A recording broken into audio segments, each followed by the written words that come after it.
I came across this video the other day on Meta Cafe, claiming proof evolution is a flawed theory.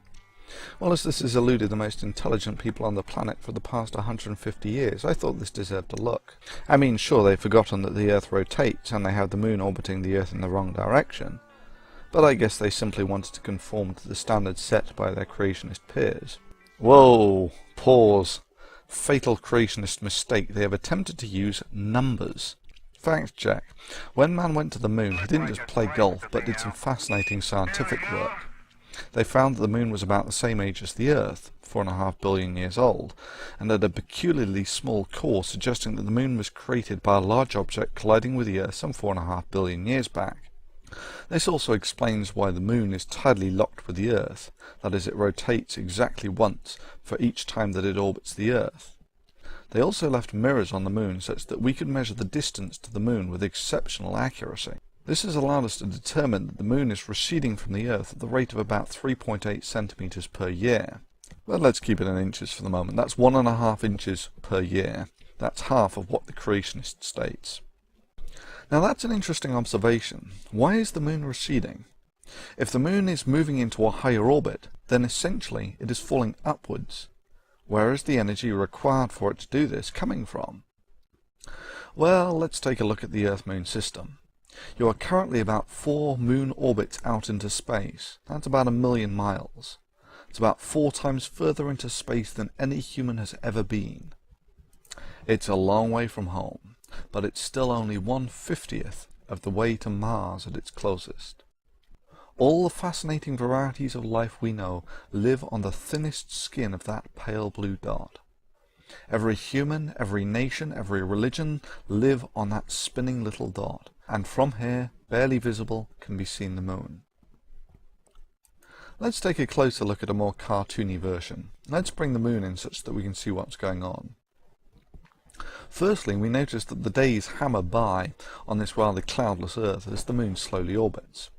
I mean, we all know that it takes about 28 days for the Moon to orbit the Earth, but this is not a vantage point or a timescale we're used to looking at.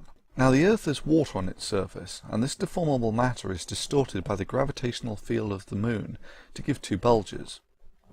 However, the Earth spins so quickly compared to the orbit of the Moon that these bulges are distorted and pull ahead by the rotation of the Earth. This is why the tides on Earth always lag the Moon passing overhead by a couple of hours. However, this gives the Earth a peculiar shape, which has the effect of accelerating the Moon at the cost of slowing down the rotation of the Earth. The transfer of energy to the Moon moves it into a higher orbit. It gains potential energy, which perversely has the effect of making the Moon orbit more slowly. Oh yes, even simple orbital mechanics can be a mind-bender. It seems reasonable to suggest that the current state of the continents, forming essentially 2 land bars around the Earth, may be particularly apt for this transfer of energy from the Earth's spin to the Moon's orbit. However, this is not how the water on Earth and the continents have always been arranged. Measuring the current rate of lunar recession is comparatively easy to attempting to calculate what the rate of lunar recession was in prehistory. Although those who have attempted such calculations estimate that in Pangea times the rate of lunar recession may only have been half of what it currently is. Okay, back to our creationist calculation. Okay, complicated calculation, multiplying 4 billion by 3.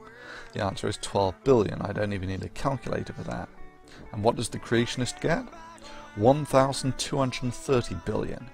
Yep, they multiply 4 by 3 and get 1,200. So, they're a factor of 100 out here and a factor of 2 out on the rate that the Moon is receding. So far, the creationists have multiplied 2 numbers together and they are a factor of 200 out.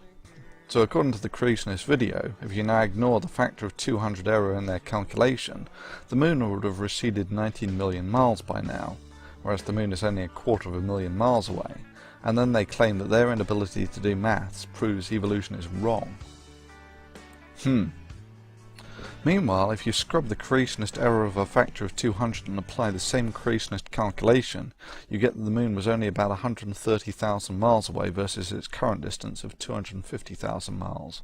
In other words, the Moon was about half the distance away that it currently is.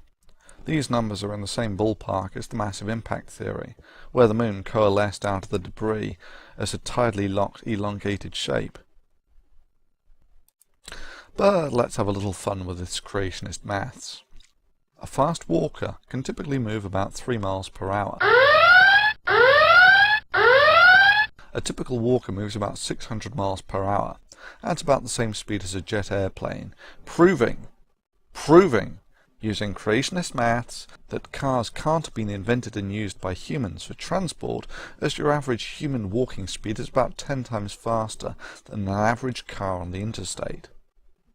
Further, your average bullet only travels a couple of times the speed of sound, as this is only about 3 times the walking speed of an average human.